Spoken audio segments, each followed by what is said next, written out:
Is Michael Conforto back? We'll break it all down on a Kokomo Friday.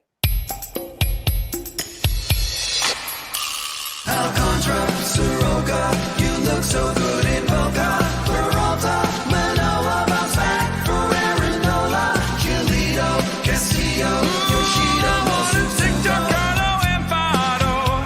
Value so high, but ADP so low. Frank Clubs, tip some kind of Joe. Now let's get on with the show.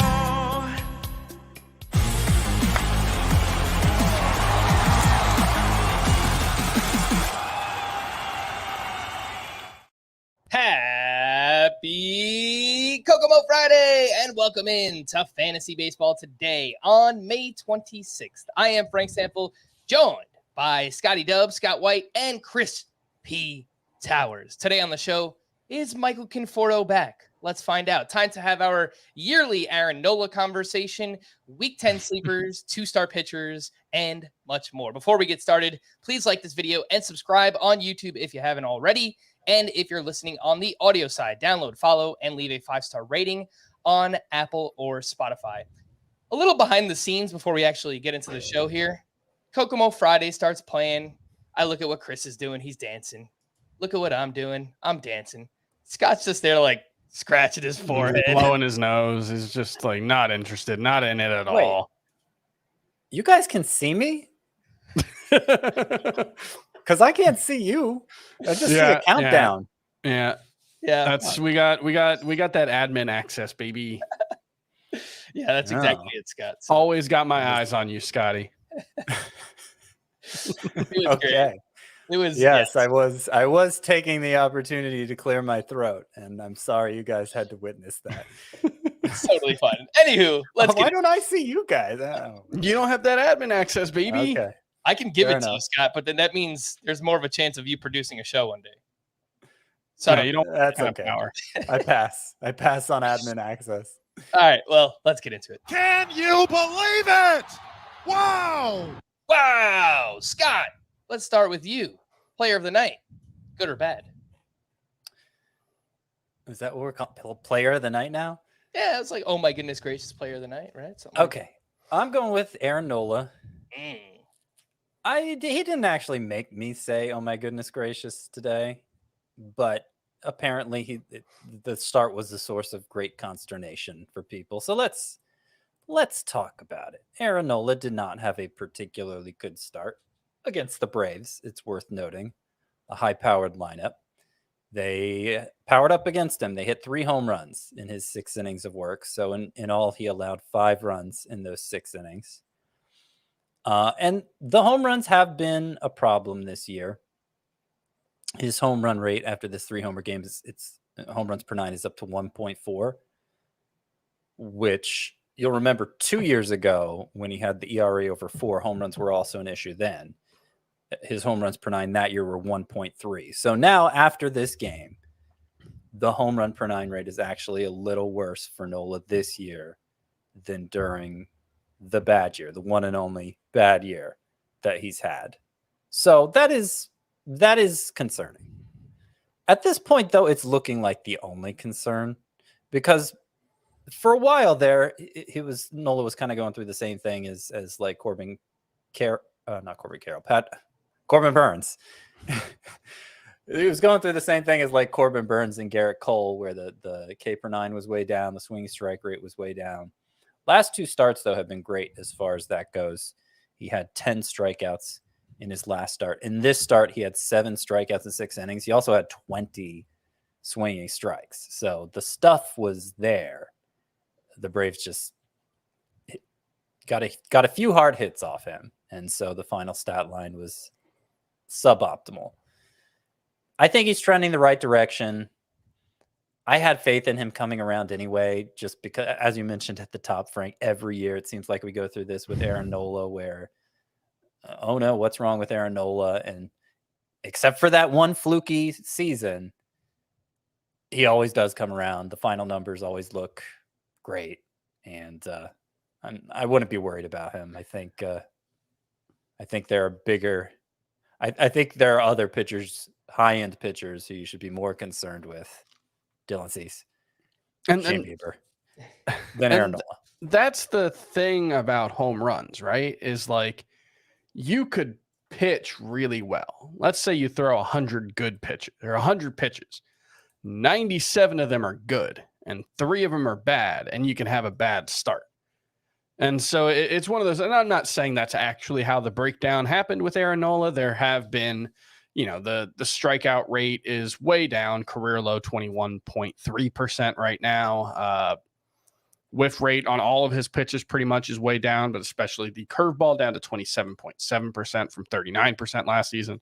So it's not to say that there's nothing to be concerned about with Aaron Nola, but I generally agree with Scott. Like, if I'm not concerned about Corbin Burns, really, if he's still a top 10 pitcher for me, I can't really in good faith be concerned about Aaron Nola, who has, doesn't have the velocity drop off that Corbin Burns doesn't have the, second half of last season concern. So I don't really have much to be concerned about with Aaron Nola. Like Scott said, the things that were concerning, the strikeout rate and the swing strike rate, mostly trending in the right direction over the past couple of starts. So I think in this case, it's just, even for really good pitchers, the margin for error can be really, really slim against this Braves team. And specifically for Aaron Nola, he usually winds up with ace-like numbers. He doesn't kind of do it the same way that other aces do. He doesn't have like the big fastball and, these gaudy swinging strike numbers. And sometimes it's kind of a rocky road. But at the end of the season, more often than not, you kind of wind up with like that low to mid threes ERA and a bunch of strikeouts and a really good whip and probably a lot of wins because he has a great offense behind him too. So it's kind of rocky, but by the end of the season, I think we'll probably just have Aaron Nola numbers. To put it another way, it's kind of a rocky road, but at the end of the day, you still get ice cream. I was thinking about ice cream too when he said Rocky Road. Yeah, I saw you smiling. I figured that's where we were going. I like ice cream. Man, I really like chocolate fudge brownie, the Ben and Jerry's, and I had it the other day, but like the brownies were not good on the inside, and the ice cream wasn't expired. So I don't know what was going on. It was weird. Take it up with Ben and Jerry's, Frank. I was annoyed. I've had a similar experience the last time I had Ben and Jerry's. It was disappointing. Yeah, I don't really eat Ben and Jerry's. I go for the big containers. They don't make a big container, so I never. I love partake. Just digging in with because you got kids. You can't you can't let them see you eating ice cream out of the pint, right? That's a bad look. Oh, okay. No, I thought you meant you couldn't let them see you eating ice cream without giving them ice cream yourself. Oh no. Oh no, I do that. Oh yeah, that's withholding. I am the alpha dog here. You can't let them see you with the bad habits like eating the ice cream out of the pint. So that's probably why I don't got kids. Who cares if my cats see it, Well, your cat can't see anything. You showed us beforehand. He's just like face down, passed out in your desk. I don't know what's going on. It's adorable. Anyway, Chris, oh my goodness gracious for you. Let's do Alex Faedo, who about this time last year, I remember there was some moderate levels of, I don't know if excitement is the word, but interest. Let's call it interest. And he looked very interesting today. 18 swinging strikes, 10 strikeouts in 7 innings. It's the White Sox. They do that kind of thing occasionally, but 11 swinging strikes on 17 swings with the slider. That is a 65% whiff rate. That is a massive, massive number, even for one start. And, the slider, 42% whiff rate coming into today. It's his only pitch with a double-digit whiff rate. So, not necessarily dominating overall, but that's been when he's been interesting. It's been because his slider's been really good. He's showing some, very small sample size, but some interesting quality of contact suppression skills so far. I think the likeliest outcome is Alex Faedo is probably not even relevant in your 14-team leagues, but this was the kind of performance that I think you have to take note of. For Alex Faedo, 2 starts ago, he had 12 swinging strikes as well, and I was kind of interested after that because he was facing the Nationals last week. I actually picked him up in a 15-team league and started him. He was bad against the Nationals. I drop him, and then here you go. He goes out and has this awesome start. But if you're thinking about adding him, look, I think deeper leagues, sure. I mean, we're desperate for starting pitching in like those 15-team roto leagues. The problem is Alex Faedo faces the Rangers Yep, next week, that's- who are one of the best offenses in baseball, especially against right-handed pitching. So I am interested entering the start. The slider had a 42% whiff rate for Alex Faedo. I don't know that there's too much actionable yet, but you're right, Chris. Let's just watch it. Scott? Mhm. No, I agree with that. I will remind everybody that we did kind of go through this with Alex Faedo. It actually lasted 7 starts last year. He had a 2.92 ERA, and then it all collapsed on itself. He did have a hip injury that required surgery that he tried to pitch through. I don't know how much, whether that was part of why he struggled from that point on, but it's just worth pointing out. The slider for this very small sample has played even bigger than it did during that stretch, though. So, so I agree. Something to monitor with Alex Faedo. He hasn't had, he hasn't been particularly dominant in the minors. So ultimately, I'm betting against it, but it's something to monitor. All right. Oh my goodness gracious for me. Let's talk about Michael Conforto, who the guy is pretty hot right now. He went 4 for 4 on Thursday, hit his 11th home run of the season. He had 3 hard hits in this game, 2 over 108 miles per hour exit velocity. Really just loud contact too. I was building the rundown. I usually have games on to the right of me and like watching them out of my peripheral vision. I heard one of his batted balls and it was like just smacked it. And I was like, whoa, who hit that? It's Michael Conforto who hit that. In the month of May, he is hitting 273 with 7 homers, a 931 OPS, has severely lowered his strikeout rate compared to April. He's 64% rostered, so could be out there in some 3 outfielder leagues, some shallower formats. He's got 6 home games next week as well. And it's got a little sneak peek, but I know that you do like Michael Conforto next week as well. Yeah, the Giants are one of the 5 teams with the best hitter matchups next week. So Conforto, as hot as he is right now, and let's see, it's last 14 games he's batting .370 with 7 homers. As hot as he is right now with those favorable matchups and the fact he's available in a certain number of leagues makes him a sleeper hitter for next week. I think there's a chance this could be the start of him returning to being like a top 30-ish outfielder in fantasy. He wasn't very good when we last saw him in 2021, but I would believe he was already dealing with the shoulder issues that ultimately led to his surgery his missed season in 2022. If memory serves, I'm just relying on memory for that. But obviously prior to that, he was considered a fairly high-end fantasy outfielder. So this may be the start of something. I can't say for sure that it is, but outfield is a position in need for a lot of people. So it's not a bad idea to take a flyer on him. And I think he has a better chance than, for instance, somebody like Marcell Ozuna, who himself has a chance. Of course, we've seen him be great in the past, but it's been a lot of fake outs since then. Mm-hmm. Speaking of Marcell Ozuna, had another big game on Thursday, went 2 for 3 with his 10th homer. 8 of those have now come in the month of May, where he's batting .343 with an 1167 OPS. Ozuna is 24% rostered, also on Scott's sleeper hitter list. We'll get to that a little bit later on. But 6 games next week, with 3 of them coming against Oakland A's pitching. So anytime you can get that, I think it's pretty enticing there for Ozuna. Chris, who would you rather have, Conforto or Ozuna? They're really kind of similar in that they've both had big upside in the past, and they've had like their peaks and their valleys. Who would you rather have moving forward? I think it's reasonable to think that they might be fairly comparable players moving forward. I would pick Conforto, but even if I didn't think Conforto was going to be better moving forward, just the fact that he's 64% rostered and Ozuna's only 24% rostered means that people are buying into Conforto a lot more than they are with Ozuna. So if both are available, it's an opportunity cost thing. And I think there's a much lower chance that Conforto is going to remain available moving forward than Ozuna is. So if for no other reason, if they're both available, you should prioritize Conforto. I have no idea how to tell if this could be legit for Ozuna. because like I said, there've been fake outs the past couple years from him after that amazing 2020 short season where he was the #1 outfielder in fantasy.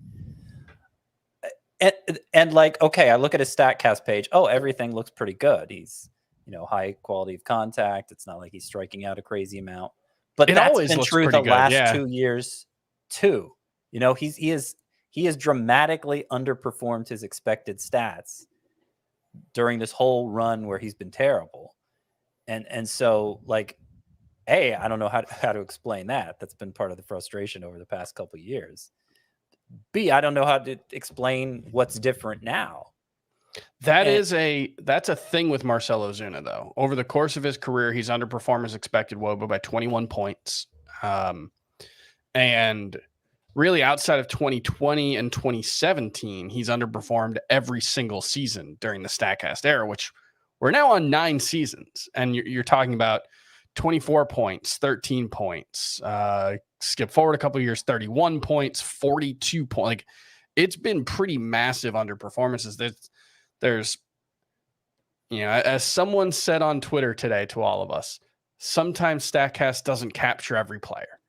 And there is something about Marcell Ozuna that has just not allowed him to live up to expectations. Even just within this season, I started to get a little bit excited about him toward the end of spring training because he was batting .315 with an .854 OPS this spring. Oh, maybe he's figured it out.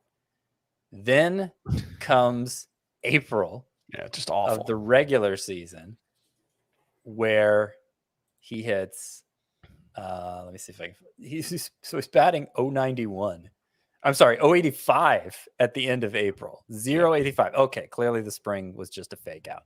And then comes May, he's batting .343 with 8 home runs. So I have no idea. I mean, it's to the point where the Braves are playing him every day. And so they're going to ride it as long as it lasts. And I don't think there's necessarily anything wrong with that approach in fantasy, especially with the matchups the Braves have coming up next week. But you don't want to get too comfortable. Yesterday, we kind of waxed poetic about Riley Green. Scott, I'd like to get your thoughts on him because I think he's kind of in this mix. He's more rostered than Michael Conforto, but he has also had a great May. He went 2 for 3. With 2 walks, a run, and an RBI on Thursday. He had a batted ball, 110.7 exit velocity.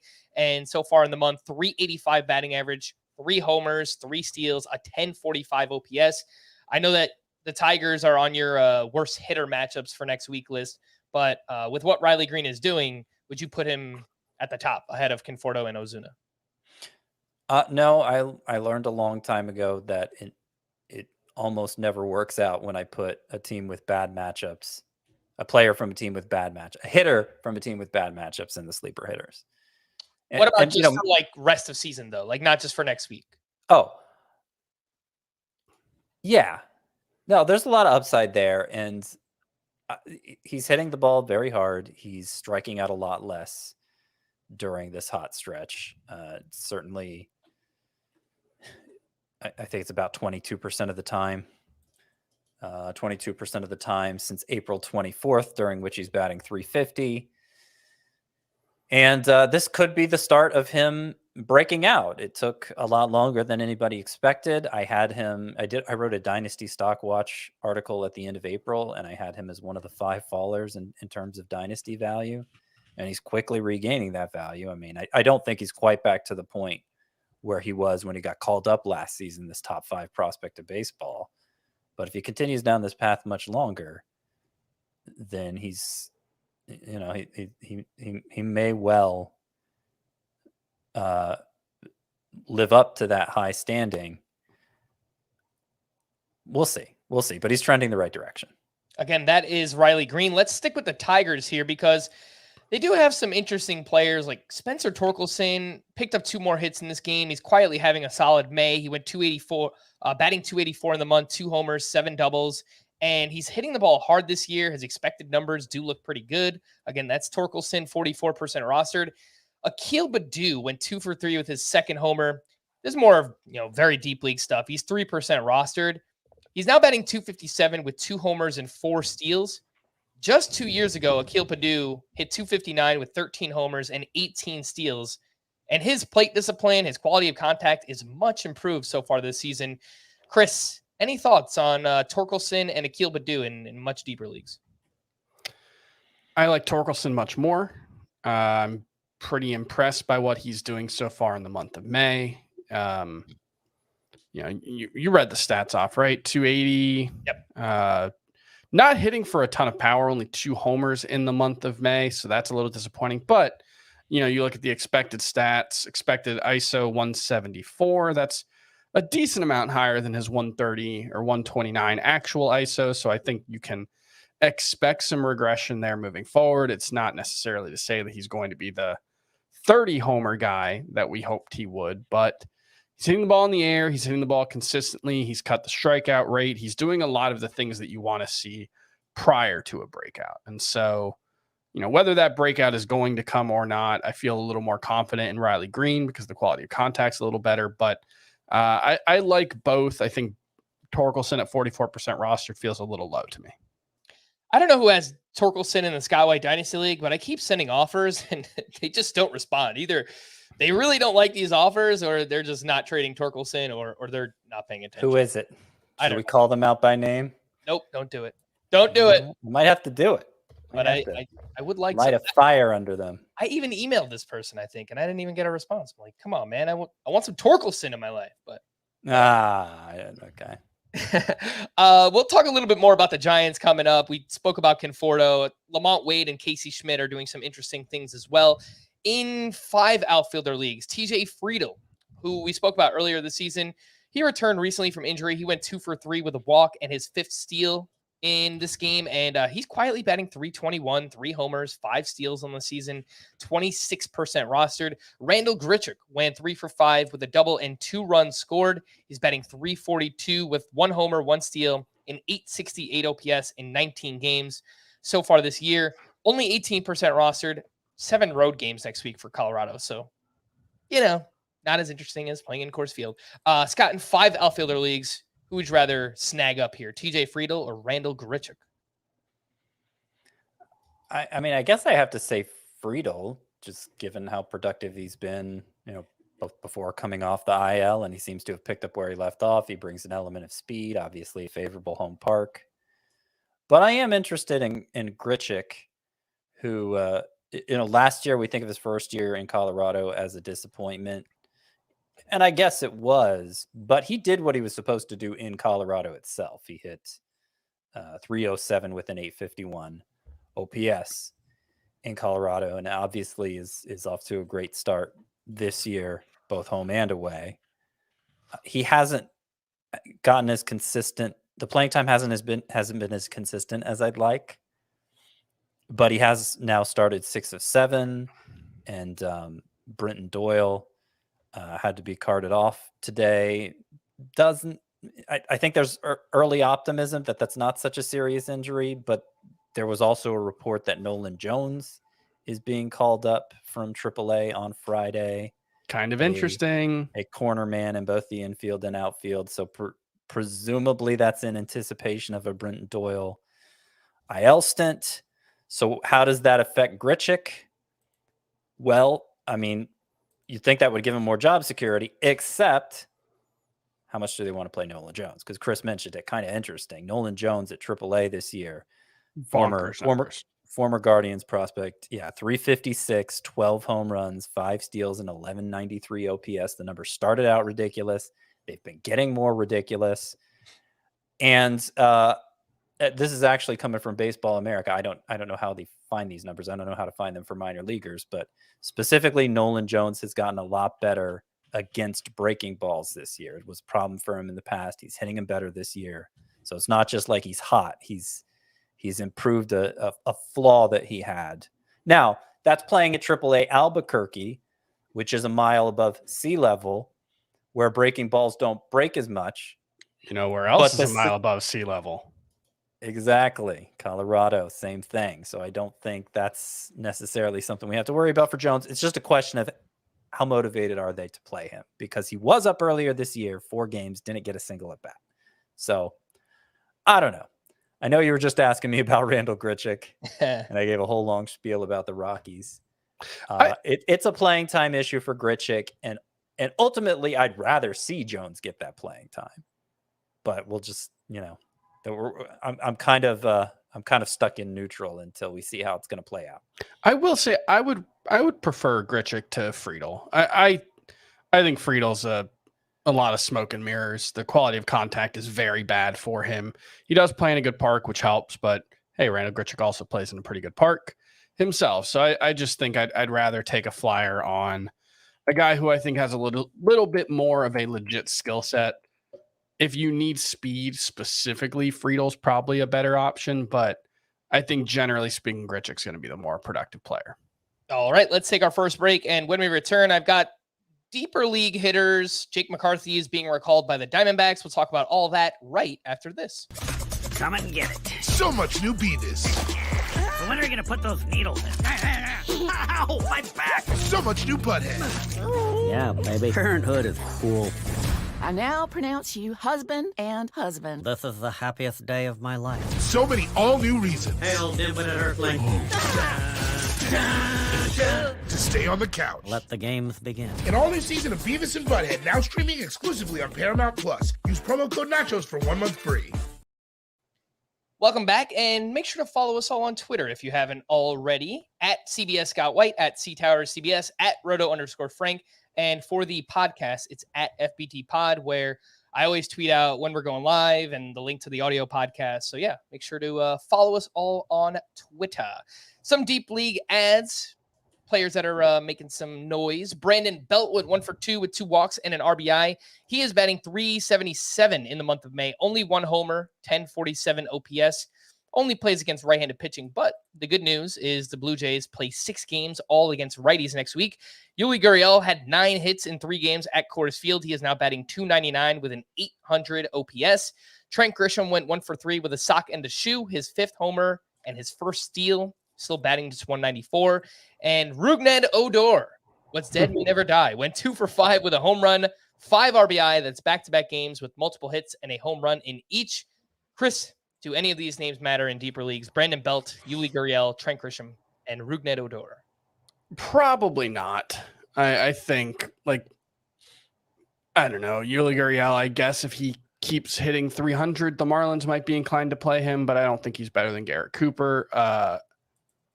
Just an incredible stat. He had a triple yesterday and today. He's one of 3 players with triples in consecutive games this season.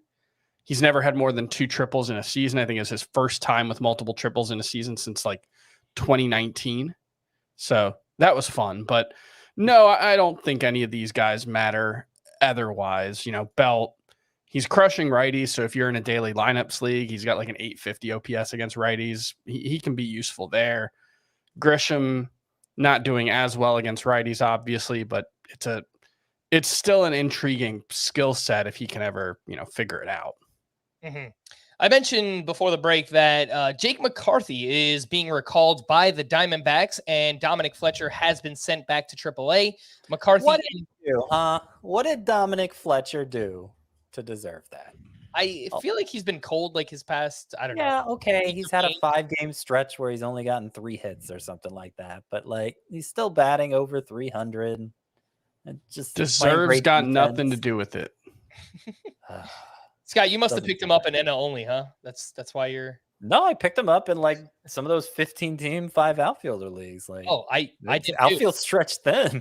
I picked him up in my main event league. I picked him up in NL Labor. So I'm pretty invested in Dominic Fletcher. Picked him up in the Scott White Dynasty League. So, pretty bummed to see him get sent down as well. But Jake McCarthy does come back to the Diamondbacks with a decent amount of upside. Of course, we saw it last year in 99 games with the team. He hit .283 with 8 homers and 23 steals. He truly was one of the league winners down the stretch last year. And in 22 games since being sent down at AAA, hit .333 with 4 homers, 4 steals, a .952 OPS. 20% rostered is Jake McCarthy. I think, Scott, he kind of fits into that TJ Friedel, Randall Grichuk, 5 outfielder, Roto League kind of mix. Would you take McCarthy ahead of both of those names? Yeah, I think I would. I think so too. I mean, the upside he showed last year is more than we've seen from Grichuk in a long time or Friedel ever. So I think I would, especially if speed is your main emphasis. Would you take him ahead of the other group? Any of those names? Riley Green, Conforto, Marcelo Zuna? I don't think I would do that. No. I mean, I could see taking him over Ozuna if That's the one. specifically you're chasing steals. But it's a close call.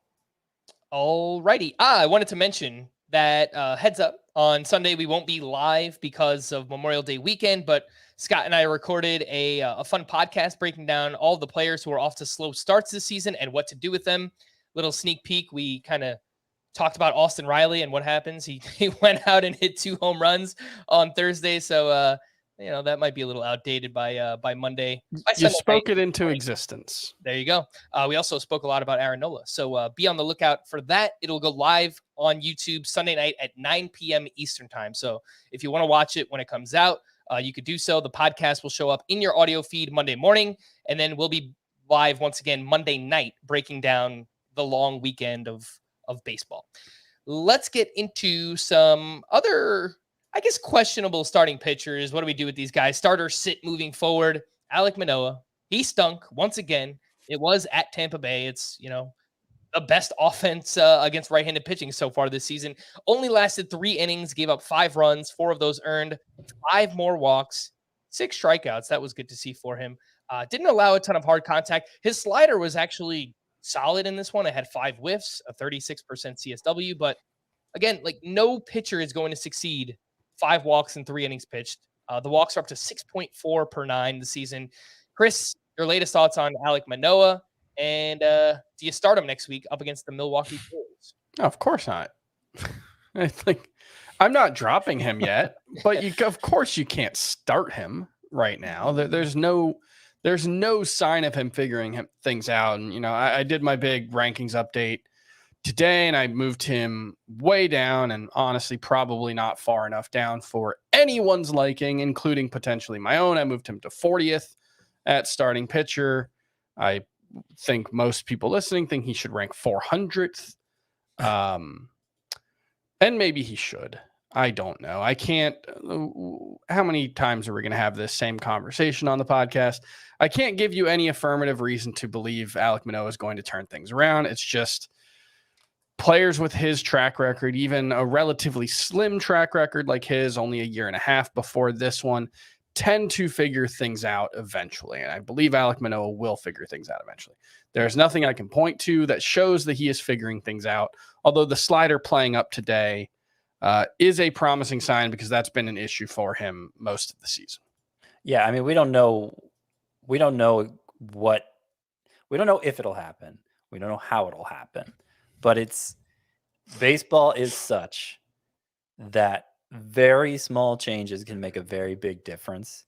And it might be a pitching coach spotting something in his delivery, or Manoah himself spotting something on film and oh, I'm doing this wrong. And then he changes it and suddenly everything's fixed. Just as quickly as the switch went off, it could switch back on. And again, I have no idea if that's going to happen, but I know if it does happen, then the upside is huge. Yeah. There is a chance that he will have that light switch moment. And from that point forward, Alek Manoah is an ace again. And you'll be glad you held on to him if that happened. There may come, and obviously that could happen at any point during the season. Having said that, there may come a point this season where I can no longer justify waiting for him, but I think it's too early for that. I think that's going to be more of a mid-season thing where you're just having to play for the short term a little more because we're running out of time. I think you can still, at least looking at my own teams, I can just afford to stash Alek Manoah on my bench in the hope that he does have that light switch moment at some point. And to just use a high profile example we've talked a lot about the last week or so, Michael Kopech. I've moved him way up. He's in the 60 range as starting pitcher right now. Given how bad Manoah has been and how good Michael Kopech's last 2 starts have been, I wouldn't be surprised if there are a lot of people who think we should just rank Michael Kopech ahead of Alek Manoah. Michael Kopech is a good example. of the thing we're talking about. He was dreadful for like a full calendar year. His last 365 days before his most recent start, he had like a 4.80 ERA, a FIP north of 5, 8.2 K per 9. Then he goes out and gets 19 Ks over the next 2 starts. And maybe this is the start of him figuring it out. There were some mechanical changes that I think are worth thinking about. We talked about this on yesterday's pod. I wrote about it in the trade values column on cbssports.com if you want to check that out for more. But it's all to say that, like, that's about as drastic a turnaround that as we've seen recently. And there was nothing to indicate that that was going to happen, except that he lowered his arm slot and it made his fastball play up and his sliders changed. And there weren't incremental changes. I think his last start before these last 2 was like 5 walks. So, like Scott said, we don't know when the turnaround is going to happen. It might not happen until next year, but I'm not going to give up on Alek Manoah yet. But don't start him, clearly, to get back to that point. You cannot do that. I don't think you need me to tell you that. I think the same thing could probably be said for Blake Snell, who was at the Nationals on Thursday. He allowed 1 run over 5 innings pitched, 4 more walks, did have 6 strikeouts in this one. He's at the Marlins next week, but surprisingly, the Marlins are really good against lefties. They are 9th in weighted on base average. Scott, I'm assuming we bench Blake Snell next week. That's a big turnaround from last year where the Marlins were just... Jorge Soler, I saw during the game today, currently has the best home run per at bat rate against lefties in a season in Major League history. Now, obviously that's 60 something plate appearances, but that's a big part of it. He's crushing lefties right now. Yeah, he's single-handedly bringing the Marlins up. You're asking me about starting Snell against the Marlins next week? No. I'm really tired of Blake Snell. I think I talked about this after his last start, because he did have a light switch moment each of the last 2 years, but I'm tired of him always having to need that moment and not being able to use him until it happens. And of course, there's no guarantee that it's going to happen this year just because it happened the last 2. I wish, if I had him right now, I wish I never drafted him, because I mean, there's nothing you can do with him but just wait or give up, and then potentially you're letting him fall into somebody else's hands. I'm gonna pull out one of my Towers-isms that I love going with every time. We do this every year with Blake Snell, and people get mad at Blake Snell and they're like, Blake Snell's so frustrating. I'm gonna say it again. If you go outside on a sunny day and you stare at the sun and your eyes hurt, that is your fault. That is not the sun's fault. Okay? If you draft Blake Snell and you get frustrated by the 2-month stretch that he has every year with a 5 ERA, that is your fault. You knew what you were getting into when you drafted him. He has always been this guy. That's all. Well, actually, I yield my time. At least for the 3rd year, he's been this guy. Yeah. I was going to say, Chris, it might not be the drafter's fault. It might actually be my fault, because I told people to draft Blake Snell. So I do apologize. And basically what you said about Manoah could be applied to Blake Snell. We don't know when or if he's going to turn it on. Last name here is Lucas Giolito, who was at the Tigers and had a really terrible start. 3 2/3 innings pitched, 4 runs, 7 walks, tied a career high to 4 strikeouts. He'd been so great in terms of the control this year and limiting walks. And of course, it all comes tumbling down in this one. Did allow 7 hard hits, 94 mile per hour average exit velocity. Scott, I kind of thought that Giolito was back in the circle of trust, and maybe he still is, but against the Tigers, it's frustrating, man, against the Tigers. Do you start him next week up against the Angels? They're 12th in WOBA against righties. I mean, it depends what your options are. I'm obviously not excited about doing it now. I'm not going to say I for sure wouldn't, because I know some leagues I don't have enough pitchers to choose from to not start Giolito. He entered this start with a 3.62 ERA, 112 WHIP. Everything was trending the right direction. I don't really know what happened. I'm gonna call it an aberration when it's an isolated event like this. Let's hope it doesn't become a trend. All right. Well, let's get into some news and notes before we hit the break. Max Fried played catch on flat ground Thursday. The initial expectation was that Fried would miss a couple of months, but he might be ready to return sometime before the end of June, assuming everything goes well. Again, that's, an assumption. We don't know for sure. Padres manager Bob Melvin said he doesn't expect Manny Machado to be ready for activation from the IL. When first eligible on Friday, he remains out with that small fracture in his left hand. Logan Webb, who was initially lined up to start Thursday, will instead start Saturday against the Brewers. He'll get a few more days to recover from that lower back soreness. Tyler Glasnow is listed as the Rays' probable pitcher Saturday against the Dodgers. That will be his season debut. Liam Hendricks will throw live batting practice Friday and seems to be on the brink of activation. Giancarlo Stanton is hoping to begin a rehab assignment early next week. There was some talk that it could have started this weekend, but I don't know if it was a setback or anything, or maybe they're just giving him a few more days rest. But yeah, you got to wait a little bit longer for Stanton. Jose Alvarado will throw another bullpen session Saturday. If all goes well, he'll move out to live batting practice next week. Anthony Rendon is not expected to need a rehab assignment before returning. He's yet to take batting practice, but went through agility drills on Wednesday. Gavin Stone will make another start this Sunday at the Rays. You should not start him there. Ha-Seong Kim was carted off the field after fouling a ball off his knee. X-rays came back negative, and the hope is he'll avoid the IL. Brenton Doyle was also carted off the field after crashing into the center field wall while attempting to rob a home run. Early indication is that he suffered a knee contusion. They said they hope he avoids the IL, but as Scott pointed out, Nolan Jones promotion, that doesn't sound too good for Brenton Doyle. Derek Hall could start a rehab assignment early next week. He had surgery April 12th to repair a torn ligament in his right thumb and could be activated as early as June 5th. The Cubs officially released Eric Hosmer on Thursday, and Randy Vasquez, who is the number 12 prospect in the Yankees organization, will make his major league debut on Friday against the Padres. And, up and down minor league career so far this year, a 4.85 ERA, a 1.57 whip. So I don't think there's much there.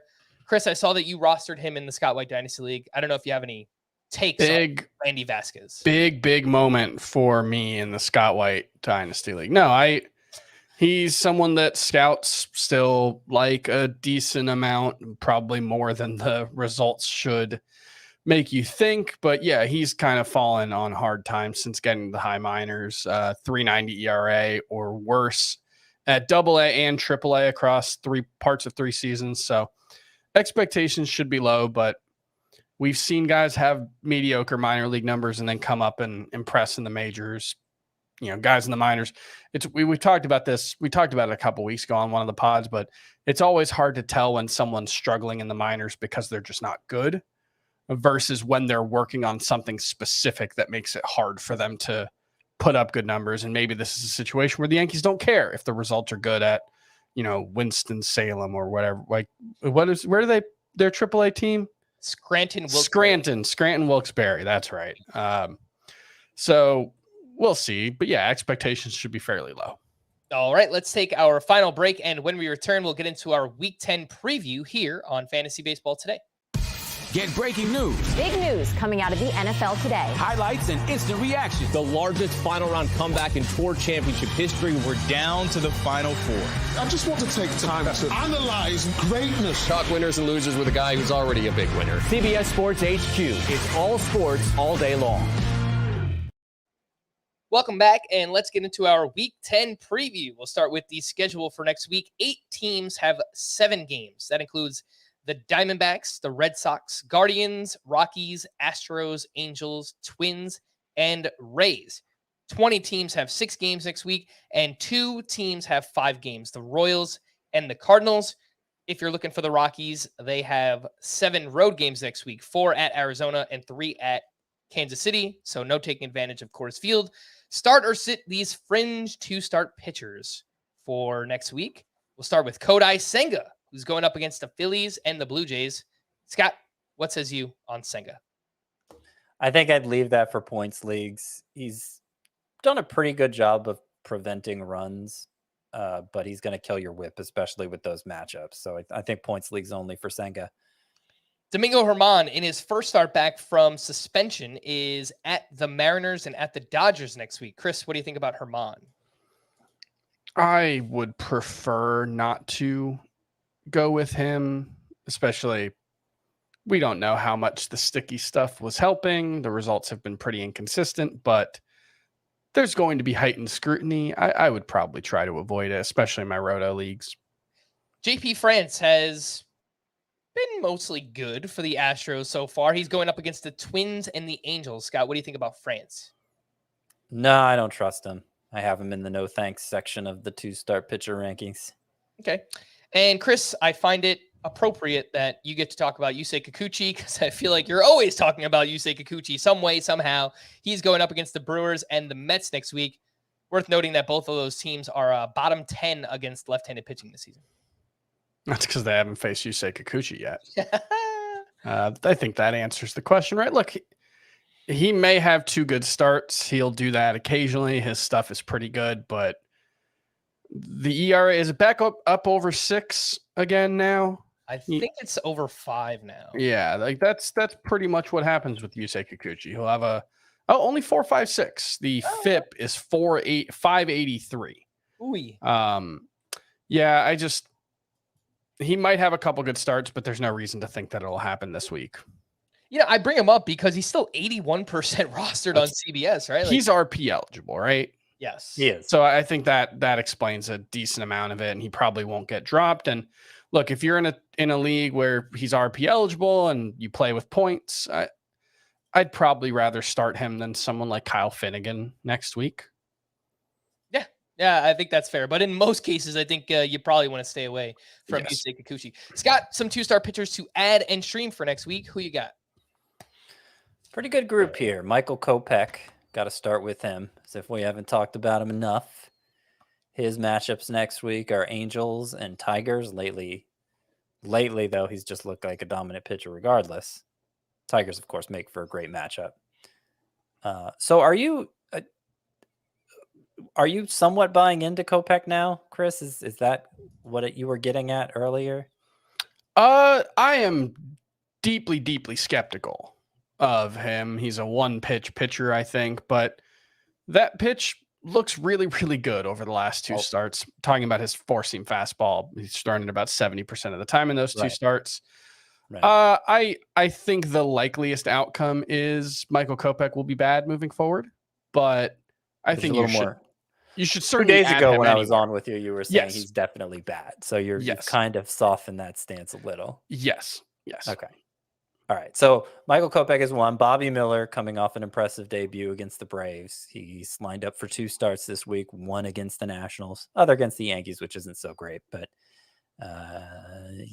it could be a really good week for him. Brian Bayo, who's been on a nice run, he gets the Reds and Rays. A lot of the 2-star pitchers this week is 1 good matchup, 1 bad like that.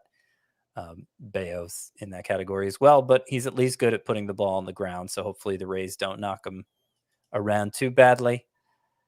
Logan Allen at Baltimore at Minnesota. Minnesota's bad against lefties, so that makes that a better matchup than it might otherwise seem. And Cal Quantrill, if you're just looking to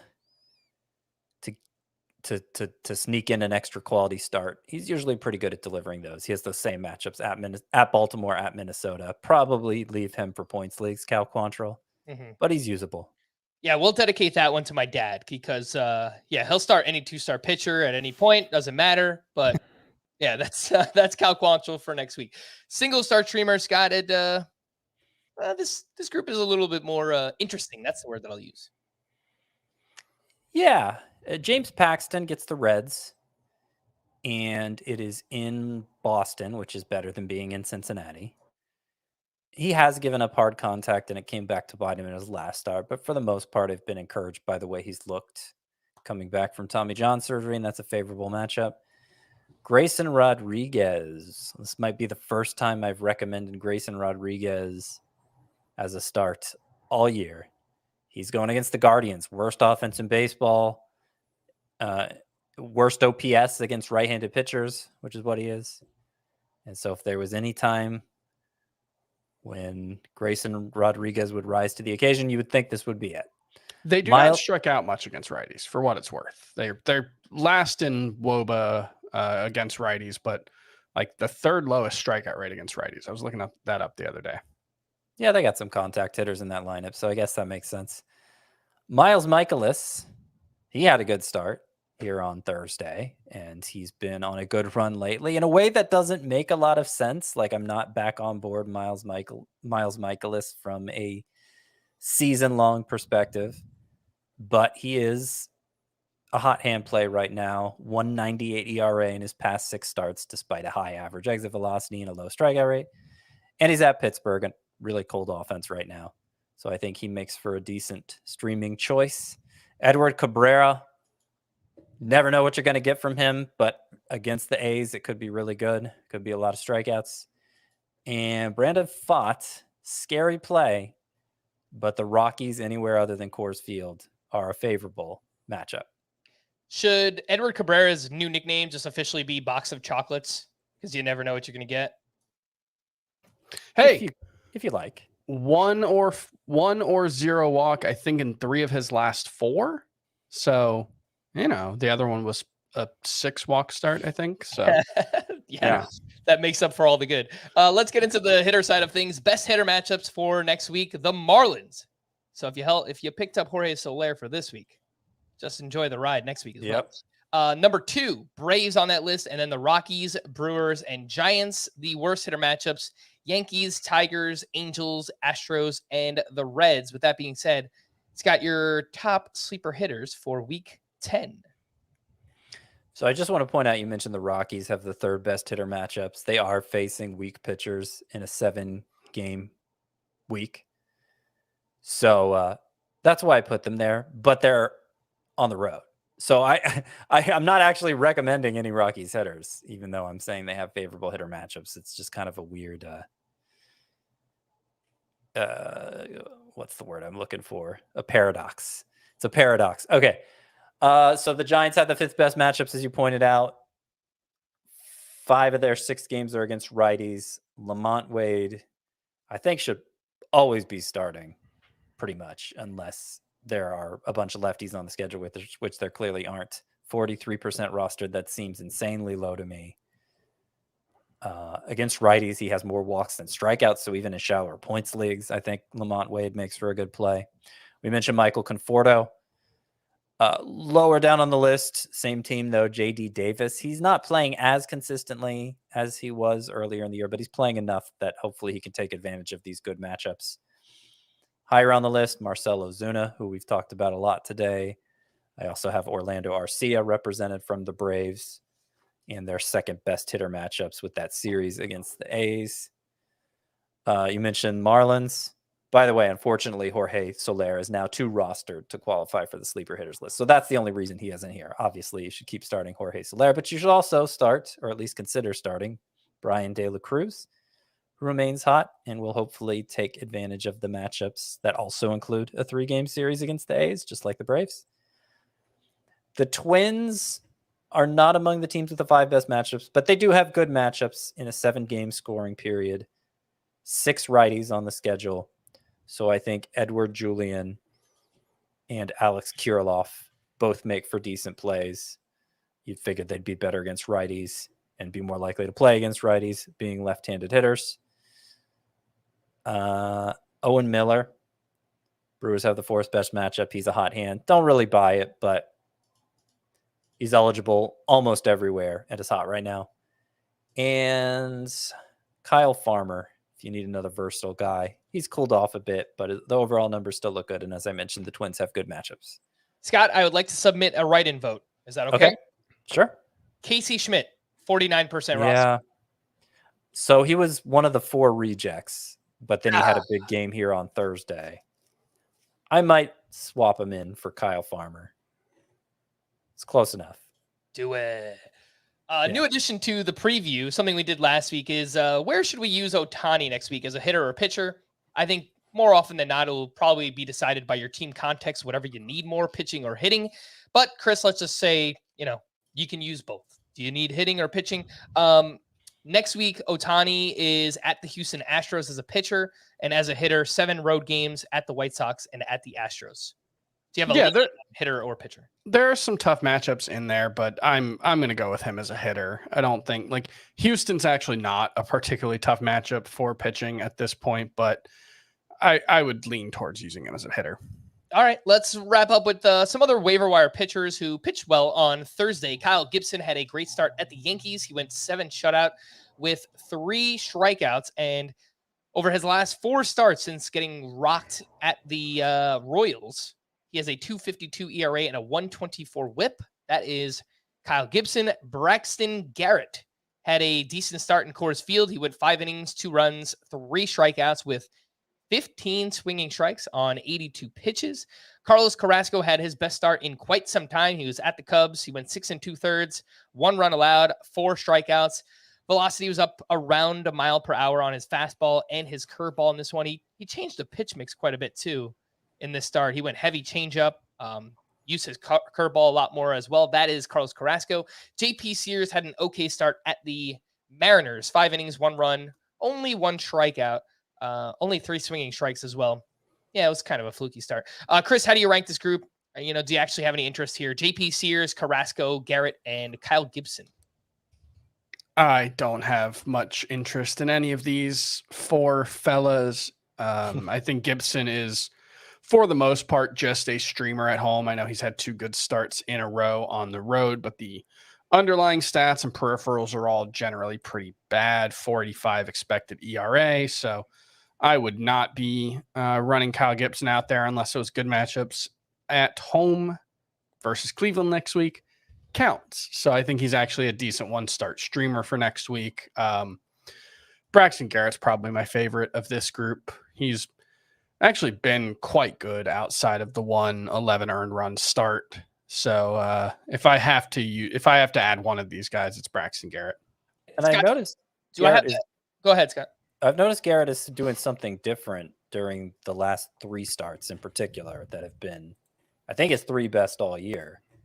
And that's rely on a cutter a lot more. It was his most thrown pitch in this game Thursday. And so I'm wondering if that's helping his slider to play up, because when he got hot last year, it was mostly about the slider. And maybe the cutter pairs with that better, and that's why we've seen better results from him recently. He's going to have to start working deeper into games, Braxton Garrett. I think if he's actually going to become a real fantasy asset, but there are reasons to believe he's on the right track. Yeah, his fastballs are pretty poor, so it could just be as simple as trying to find something that he can throw relatively straight for strikes consistently that doesn't get hit quite as hard. Although the cutter actually has a very good whiff rate this season as well, 30%. Scott, I don't know if you have all the pitching matchups in front of you, but do I have this correct? Kyle Gibson at home against the Guardians? Because that's what CBS had written down. Is that what you have? Yes. Okay. So then, yeah, I do like that matchup quite a bit for Kyle Gibson. We know who he is. He's not like a great pitcher or anything, but the Guardians are an even worse offense than Kyle Gibson is a good pitcher. Some deep league names. Julio Teheran, a blast from the past. He is back, and he started for the Milwaukee Brewers on Thursday. Actually had a solid start. 5 innings, 1 run, 5 strikeouts to 1 walk. He had 7 swinging strikes on 83 pitches. He averaged less than 90 miles per hour on each of his sinker and his 4-seam fastball in that one. Luke Weaver. I did get some requests on Twitter to sing the Luke Weaver song. Do either of you want to do that? Luke Weaver. Perfect. Luke Weaver, great start up against the Cardinals. 6 1/3 shutout, 3 hits, 1 walk, 6 strikeouts in that one. Very deep league names here, Scott, but anything that popped out for Julio Teheran or Luke Weaver? No, it's too early to get excited about either of them. The thing about pitchers is,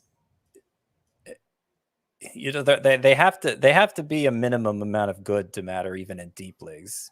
Like there's a certain depth of pitching I won't bother with no matter how deep the league is. And I think they're both on the wrong side of that right now.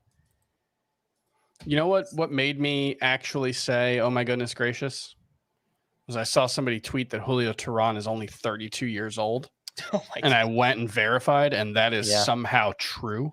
I looked that up. I actually looked up how old he was when I saw that he pitched today, and had the same thought.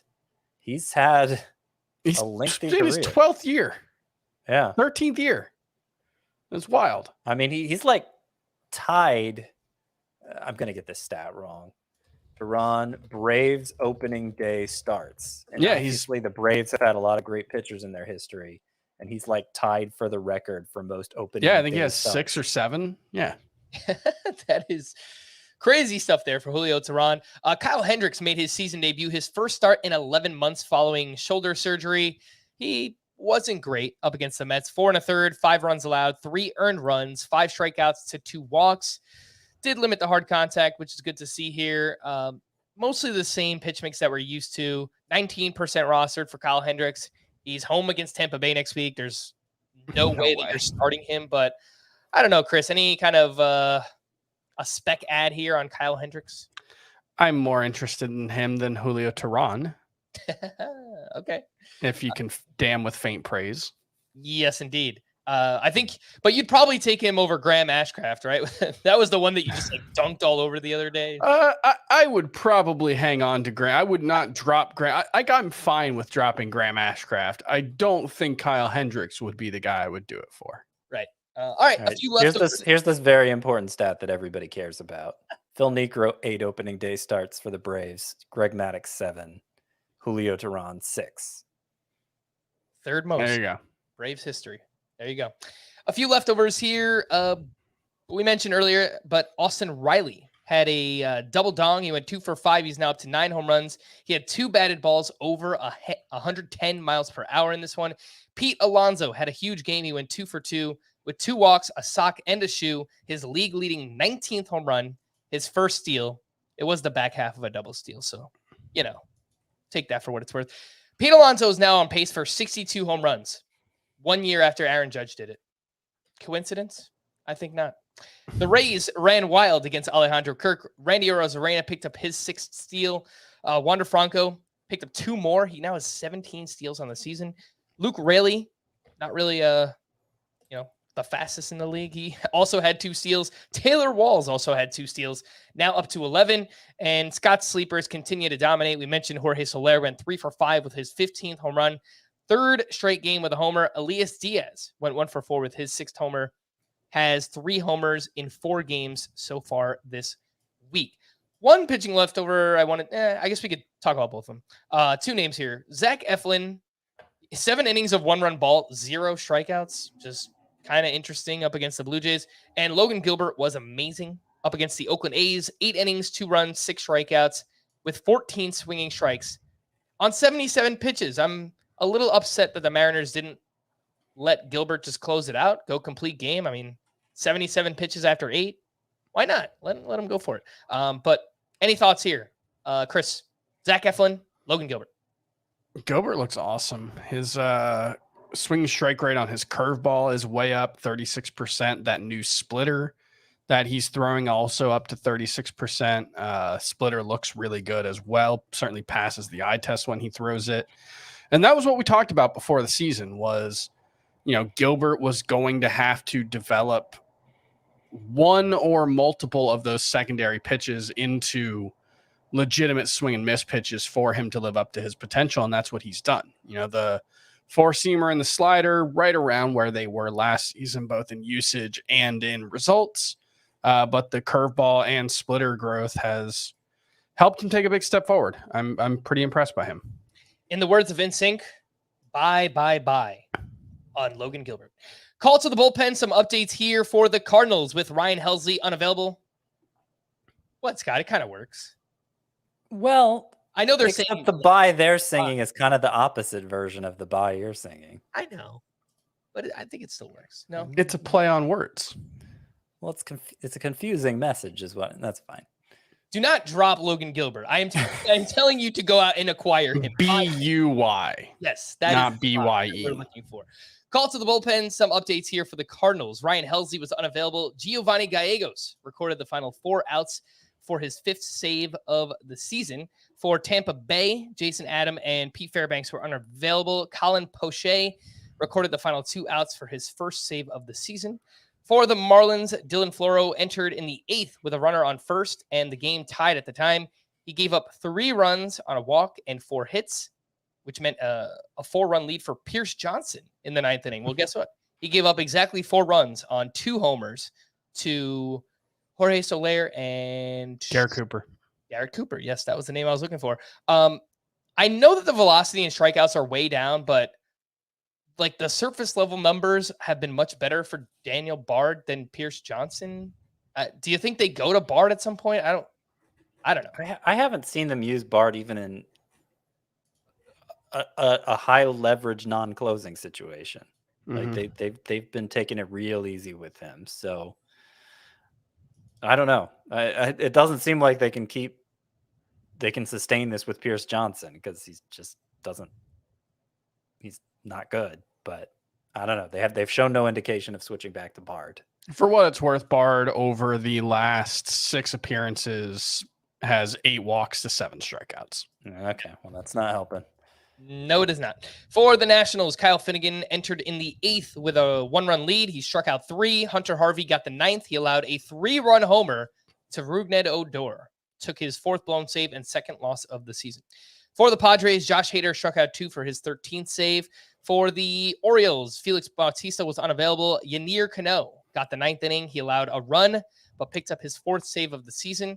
He also allowed his first walk of the year. 1 walk in 26 2/3 innings for Yennier Cano. He has been awesome.